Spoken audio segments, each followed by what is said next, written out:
इसके बाद में हमारे दरमियान में बहुत ही अजीम मेहमान अपना कीमती वक्त निकाल कर हमारे दरमियान में तशरीफ़ लाए और मुसलमानों की कीमती असासे की हिफाजत के लिए जो दिन रात एक किए हुए हैं, ऐसे हमारे अजीम कायद जनाब डॉक्टर वजाहत मिर्ज़ा साहब जो चेयरमैन है रियासती वक्फ बोर्ड के और मेंबर ऑफ लेजिस्लेटिव काउंसिल है, जोरदार तालियों से इस्तकबाल करें डॉक्टर वजाहत मिर्ज़ा साहब का।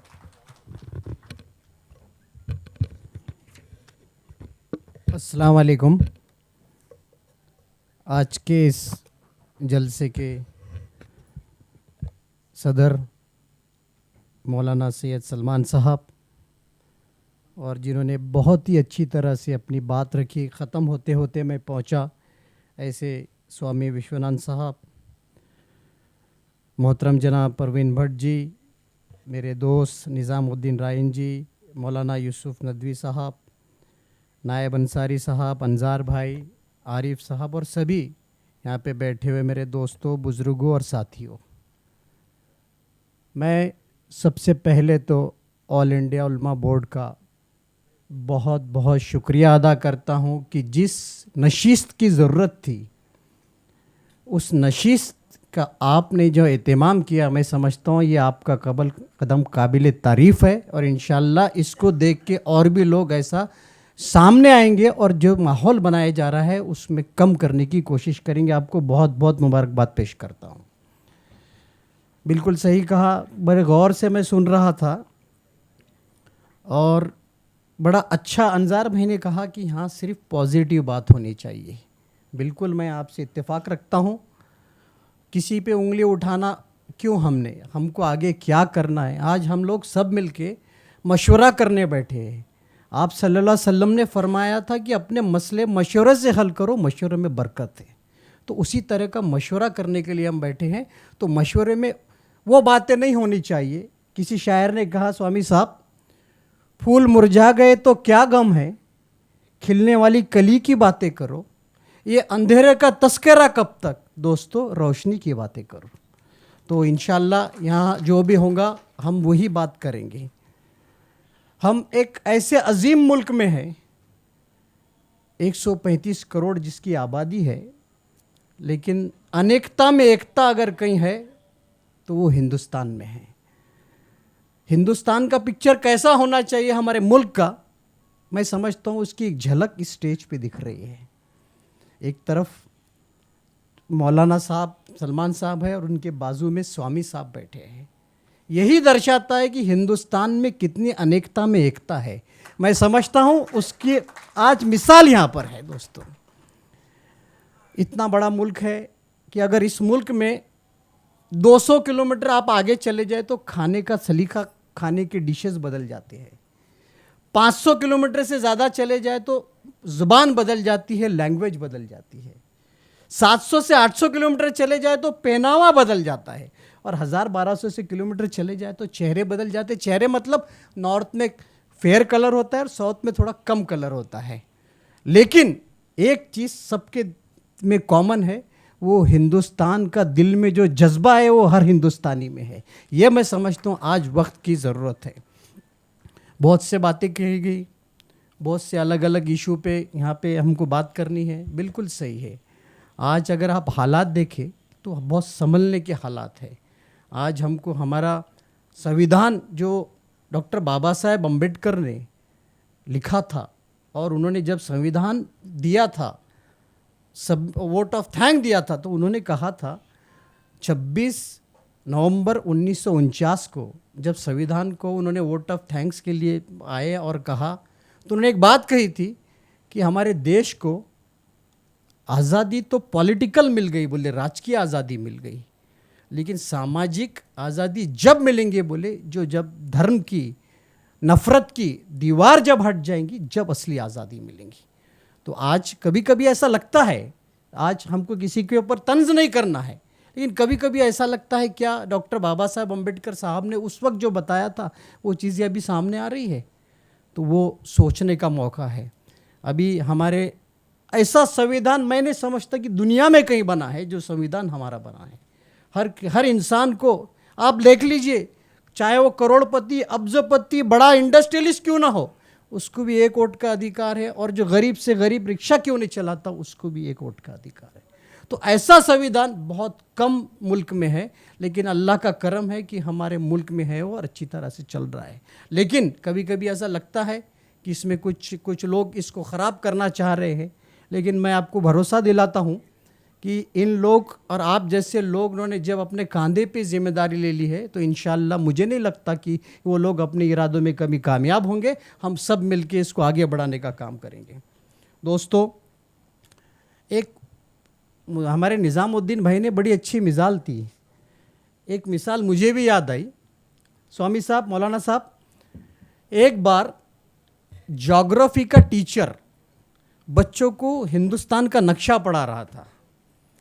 तो नक्शा पढ़ा रहा था, एक ये महाराष्ट्र, ये जम्मू कश्मीर, ये हरियाणा, ये ऐसा पढ़ा रहा था नक्शा पढ़ा रहा था। तो अचानक क्या हुआ, कुछ बच्चों को यानी उनको पेस्ट करते करते दो बच्चों के हाथ से वो नक्शा गलती से फट जाता है।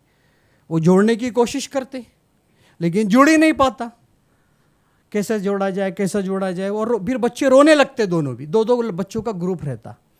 तो वो बच्चे परेशान हो जाते कि भाई अब मास्टर जब टीचर देखता है, अरे भाई तुम क्यों रो रहे? सर बोले गलती से हम इसको पेस्ट करते करते ये नक्शा भारत का हमसे हिंदुस्तान का फट गया, बोले हम जोड़ नहीं पा रहे। तो टीचर क्लास में पूछते है कोई लड़का बोले इसको जोड़ पाए? तो दो बच्चे हाथ ऊपर करते, सर हम जोड़ देंगे बोले, और वो 2 मिनट में भारत का नक्शा जो फट गया था उसको जोड़ देते। वो टीचर भी परेशान हो जाते कि इतने आसानी से कैसा जोड़ दिए इन्होंने। वो घबरा के पूछते, परेशान होके पूछते, एकदम ताजुब में पूछते, बेटा तुम दोनों ने जोड़ा कैसा?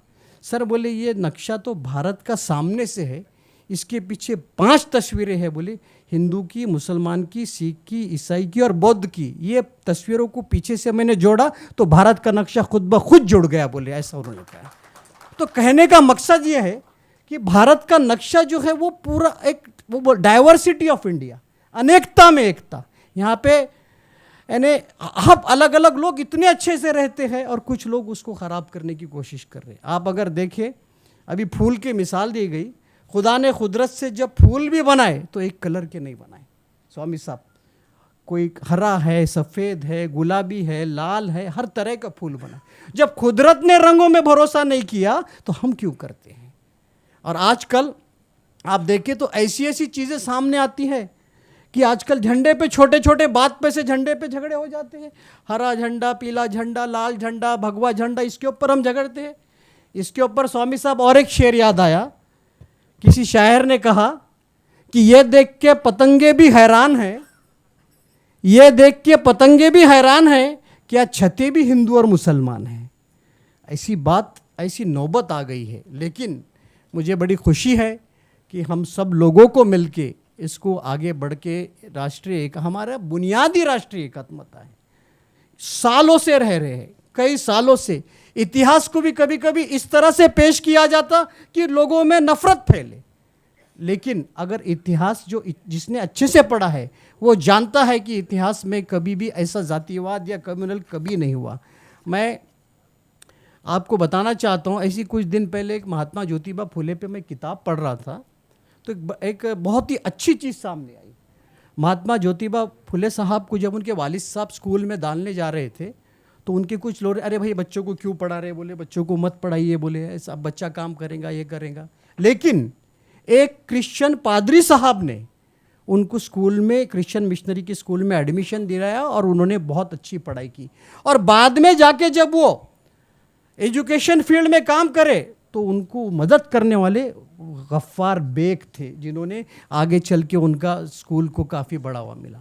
तो कहने का मकसद ये है दोस्तों, बुजुर्गों, कि ये जो नफ़रत का माहौल है ये हिंदुस्तान में ज़्यादा नहीं टिकेगा। कितना भी हो जाए, कितनी भी कोशिश कर ले, आगे यहाँ पर जो सेक्युलरिज्म है उनकी जीत होने वाली है, ऐसे मेरे मन में कोई शंका नहीं। मैं एक चीज़ और बताऊँगा कि मैंने अंजार भाई को बोला था कि मैं कुछ बातें वक्फ बोर्ड से भी ताल्लुक़ से ज़रूर बताना चाहूँगा। मैं एक 4 महीने पहले महाराष्ट्र वक्फ बोर्ड का चेयरमैन मैं बना। अल्लाह के करम है, आप सब लोगों की दुआओं से मैं आपको यकीन दिलाता हूँ कि महाराष्ट्र वक्फ बोर्ड के पास में इतनी मिल्कियत है, करीब करीब 97,000 एकड़ जगह है। लेकिन बदकिस्मती ऐसी है कि 40% जगह के ऊपर लोगों ने अवैध रूप से कब्जा किया है। लेकिन अभी हमने ये तय किया है, आपको एक अल्लाह को हाजिर नाजिर जान के सबके सामने एक वादा करता हूँ कि वक्फ बोर्ड में किसी का जायज़ काम नहीं रुकेगा और इंशाल्लाह किसी का नाजायज़ काम होने नहीं देंगे, आपको मैं वादा करता हूँ इस बात का।